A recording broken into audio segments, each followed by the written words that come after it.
Hansel and Gretel sat by the fire, and when noon came, each ate a little piece of bread. And as they heard the strokes of the wood axe, they believed that their father was near. It was not the axe, however, but a branch which he had fastened to a withered tree which the wind was blowing backwards and forwards.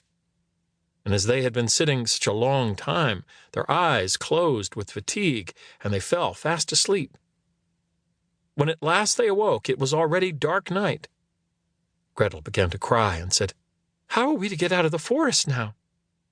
But Hansel comforted her and said, "Just wait a little until the moon has risen, and then we will soon find the way." And when the full moon had risen, Hansel took his little sister by the hand and followed the pebbles, which shone like newly coined silver pieces, and showed them the way. They walked the whole night long, and by break of day came once more to their father's house. They knocked at the door, and when the woman opened it and saw that it was Hansel and Gretel, she said, "You naughty children! Why have you slept so long in the forest? We thought you were never coming back at all." The father, however, rejoiced, for it had cut him to the heart to leave them behind alone. Not long afterwards there was once more a great dearth throughout the land, and the children heard their mother saying at night to their father, "Everything is eaten again. We have 1/2 loaf left, and that is the end. The children must go. We will take them farther into the wood, so that they will not find their way out again. There is no other means of saving ourselves." The man's heart was heavy, and he thought, "It would be better for you to share the last mouthful with your children." The woman, however, would listen to nothing that he had to say, but scolded and reproached him.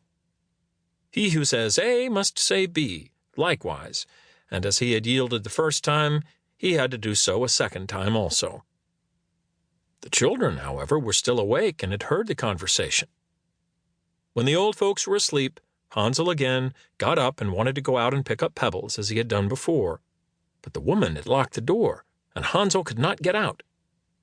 Nevertheless, he comforted his little sister and said, "Do not cry, Gretel. Go to sleep quietly. The good God will help us."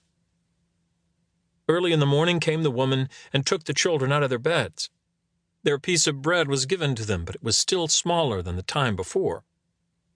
On the way into the forest, Hansel crumbled his in his pocket, and often stood still and threw a morsel on the ground. "Hansel, why do you stop and look round?" said the father. "Go on." "I'm looking back at my little pigeon, which is sitting on the roof and wants to say goodbye to me," answered Hansel.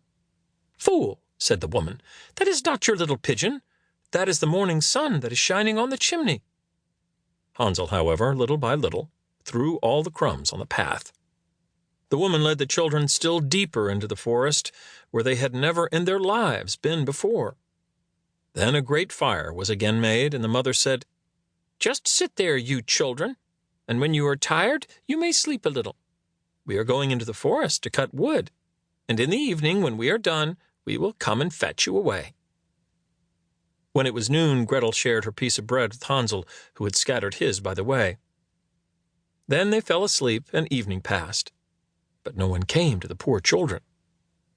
They did not awake until it was dark night, and Hansel comforted his little sister and said, "Just wait, Gretel, until the moon rises, and then we shall see the crumbs of bread which I have strewn about. They will show us our way home again." When the moon came, they set out, but they found no crumbs, for the many thousands of birds which fly about in the woods and fields had picked them all up.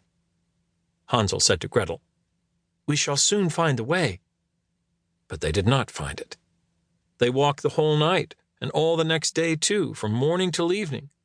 But they did not get out of the forest, and were very hungry, for they had nothing to eat but 2 or 3 berries which grew on the ground.